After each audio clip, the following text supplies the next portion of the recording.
were born to Isaac, right? The Most High chose Jacob, right? But when they were born, Esau came out first, and Jacob held the heel. And there's a reason for that. Because the end of Esau's paradise is the beginning of Jacob's. And it's going to be, what's the word I'm looking for? Not coinciding, simultaneously. Right? Babylon will be destroyed, and the elect will be delivered and placed into the kingdom of heaven. Now, I'm not saying that I know the timeline or it's going to happen at the same exact time, but the scriptures are about to explain it. For Esau is the end of the world, and Jacob is the beginning of it that followeth. Right? And that what follows Esau's world is the kingdom of heaven, right? Like I just explained. The hand of the man is betwixt the heel and the hand, between the heel and the hand. Other question, Esdras asked thou not. I answered then and said, O Lord, that bearest rule, if I have found favor in thy sight, I beseech thee, shew thy servant the end of thy tokens, wherefore thou shewest me part of the last night. Right? And we all want to be a part of that salvation. You know, we pray earnestly for that. You know, because we understand we're living in the last days, right? Earthquakes in diverse places, wars and rumors of wars. It also says that people would be haughty, lovers of money rather than lovers of the Most High, you know, selfish. And that's in 2 Peter, I believe the 3rd chapter. And Salakia if I'm wrong on that, it might be the 1st chapter. But it goes into how people would be in these last days, man, and it's evident. You know, when I was growing up, it wasn't like this. People didn't treat each other the way they treat each other now. People didn't treat themselves the way they treat themselves now.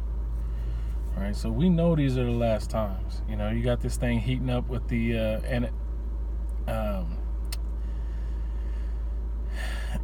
INF, right? And it's just leading to an arms race. And whoever can build the most nukes will be the most powerful. Well, you know, Trump's claiming America's got the most money. They're about to build the best nukes. Where Putin has already showed off his nukes, and he's like, man, we got technology you can only dream of. Right? Because he's got some stuff, man. He's got some serious technology. And all in weaponry. That's how we know this is Esau, the damn devil. Because in Genesis, when Isaac gave his blessing, Esau said, don't you have one more blessing? Roughly paraphrasing. So he blessed Esau with the sword, which through the sword he also gave him the fatness of the earth.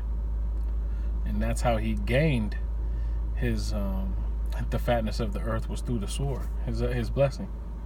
And the modern day sword, we've come a long way from the sword, is the intercontinental ballistic missile. Right? The one that they can send off in Russia could reach American soil in something crazy like 15 minutes. It goes up into outer space. It can dodge defense missiles. It's a powerful weapon, right? And all the Most High is letting them build up this arsenal for the destruction of the United States, right? Which is Babylon the Great, according to the Bible. And it says that this place is going to be pelted with ICBMs. It doesn't come out and say it like that, but the glittering sword, the fiery serpent that flies. When you look these words up in the scriptures, they pertain to weapons and they pertain to destruction, which is coming to this place, right? According to the Bible, you know, and that'll be a beautiful day. Like, you know, I don't understand why people are selfish, right? They don't want a clean earth. They don't want clean water to drink. They want to keep drinking this tap water that can kill you. They don't want to breathe clean air, right? They want to drive these cars around that pollute, you know, take planes that leave chemtrails in the air,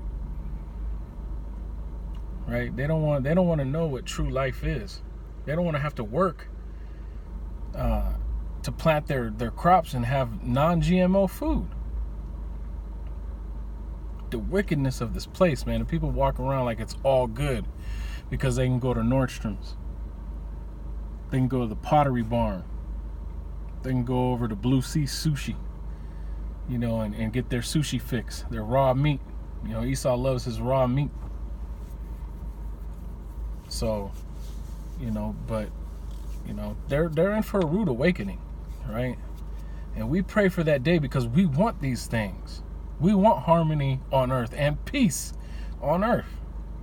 That's how you know that those imposters in our land are not the real Israelites, because it says once they are placed back in their land, there shall be peace and no more war. Right? And we're hastening in that day, under salvation and not under destruction. We pray that we're part of that number. Right? The story in the scriptures, it talks about Yahweh Shai being head and shoulders over the rest of us, being taller than all of us, and more powerful and ordained, and placing crowns upon our head, because Lord willing we're a part of that number. Because he said he pled with Yahweh the Most High to make us joint heirs with him if we are a part of the 144,000 or the 1/3. The 144,000 will be the joint heirs. The 1/3 is the mixed multitude. And so we pray under the Most High that he delivers us. That's our main focus in this life. We have to go to work and do slavery. We have to deal with these things that go on, but it's all in good faith. That we will be delivered out of it. And it's a light burden, especially compared to the things to come, as the scriptures say. The things that we got to go through don't compare to the glory that we shall receive in the kingdom of heaven, roughly paraphrasing. But with that, I just wanted to get into a little Jacob and Esau. I was reading that last night, and it was a good reminder of how beautiful this story is, and how it's playing out right before our very eyes, and how he said some would be asleep and not see it, man. And we're blessed to be able to see this thing. So all praises, call halal Yahweh B'Hashem Yahweh Shai, B'Hashem Rakak Wadash. And with that, I just want to say shalom.